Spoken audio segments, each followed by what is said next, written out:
collector గారి ఆదేశాలతోని పరిసరాల పరిశుభ్రత పట్ల ప్రభుత్వ సంక్షేమ పథకాల పట్ల ప్రజలందరికీ అవగాహన పెంపొందించడం కోసం సరస్వతిగూడ గ్రామ ప్రజల కోసం ఈ ప్రత్యేక కార్యక్రమం ప్రదర్శిస్తూ అందులో భాగంగా ప్రభుత్వ సంక్షేమ పథకాలపైన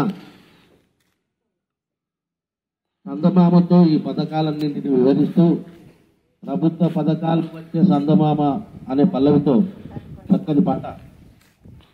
పథకాలు సందమామ